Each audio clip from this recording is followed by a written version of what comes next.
Diksimizin devamı mavzumunda Kim Jong-un tarafından hakaretlengendiğin kim Prezident Trump gazaplanıp bundaq cevap qaytardı. Mavzulu haber 9. ayının 22. gün Vermitor BT'de ilan kılındı. Haber bundaq başladı. Çavuşan yerim arılı vaziyetinin ciddiligi tehame keskildeşti. Çavuşan hükümet Tinç Okyan rayında vodorot bomba sınak kılıdıqallığı doğrusu da gep sattı. Amerika Qo'shma Shtatlar Davlat Mahkemasi Osiyo Tinch okean ishlari bo'yicha yordamchi davlat ishlar katibi Susan Torrenton xonim bugun mundaq ko'rsatdi. Amerika va xalqaro jamiyat Chavshanning ig'vogarchiligiga javob qaytarishga tayyorlanib bo'ldi.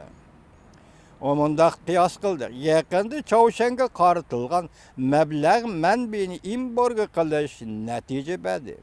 Lekin Susan Torrenton xonim agahlandırıp bundaq ko'rsatdi. Bu embargo balki krizisni tinch yo'l bilan hal qilishning eng oxirgi vositasi bo'lib qoladi. Diqqat vatandoshim, yuqorida bankini to'xtatdi, bankini to'g'risi jungo uni dedi, buni dedi degan xabarlarni sizlarga yetkazdik.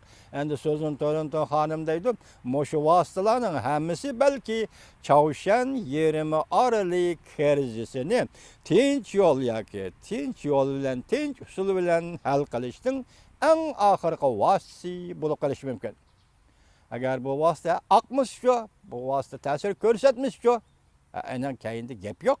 Lekin bu Torrenton xonim nim dedi? Bu tinch yo'l bilan hal qilishning eng oxirgi vositasi. Undan keyin boshqa vosita yo'q, tinch yo'l bilan hal qildigan demoqchi bo'ldi. Amerika Qo'shma Shtatlarining prezident Trump Chavshanning rahbari Kim Jong-un bilan davomli so'z urish qildi. Haftaning 2 kuni Birlashgan Davlatlar Tashkilotining umumiy munozara yig'inida Kim Jong-unni oshkora ayblab, raketa odam degandan keyin yana orqadan Twitterda fikr qoldirib, prezident Trump Kim Jong-unni qattiq tanqid qilib, kishilarning och zerin qilishiga pisand qilmay, o'z xalqining o'lishi, tirilishiga qarab turadigan sarang dedi.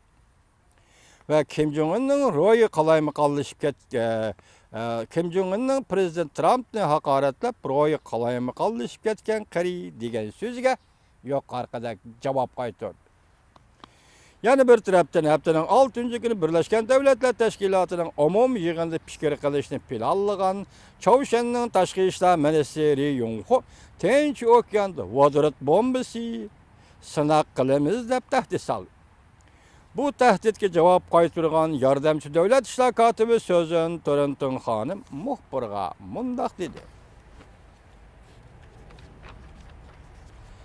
Amerika ve xalqaro jamiyat ig'vogarchilikka taqobil turishga tayyorlanib qo'ydi.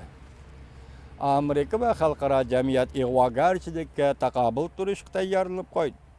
Lekin qanday taqobil to'g'risida Torrenton xonim bir narsa demadi. Misli ko'rilmagan ig'vogarchilik harakat Amerikaga emas, butun xalqaro jamiyat ta'sir qilyapti. Shu xalqaro jamiyat harakat qiladi. Torrenton xonim yana mundaq ko'rsat. Garchi xalqaro jamiyat ko'p tarafdan Chavshanga besim ishlasin. O'xshashmagan taraflardan oshkorlanishicha Amerika Chavshanning suhbatga o'ltirganligi yoki yadro planini to'xtatganligi to'g'risida bir alomat ko'rmadi. Hozirgacha Amerika Chavshanning yadro planini to'xtatganligi va yoki suhbatga o'ltirganligi to'g'risida bir alomat ko'rmadi.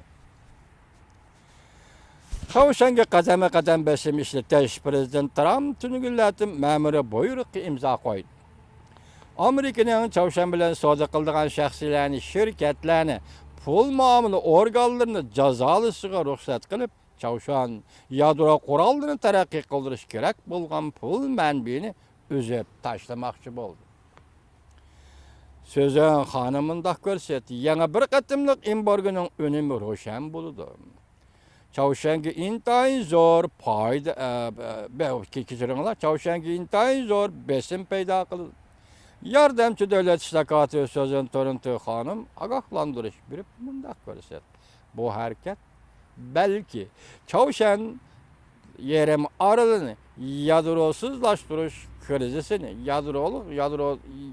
yadro qurollarini ishlatishga tinch yo'l bilan hal qilishning eng oxirgi vositasi bo'lib qoladi. Jungo hukumatining roli to'g'risida to'xtalganda so'zim Toronto xonim mundaq hisob. Jungo bexatarlik komitetining a'zosi. Rayon doirasida muhim kuch.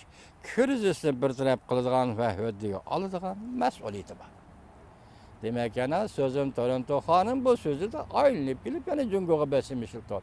Biroq şu sözge dikkat qilinglar ki başta dedik, ahırda xabardan ahırda yani deyilipti.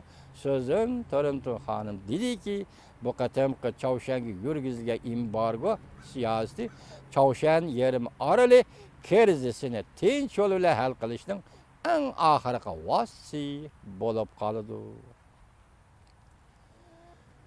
Bugünlerden sizlerle analiz tahlil kılamadık. Allah halisa kiler haftadan başlayıp tahlil başlayımız ve hürmetli vatandaşlarım.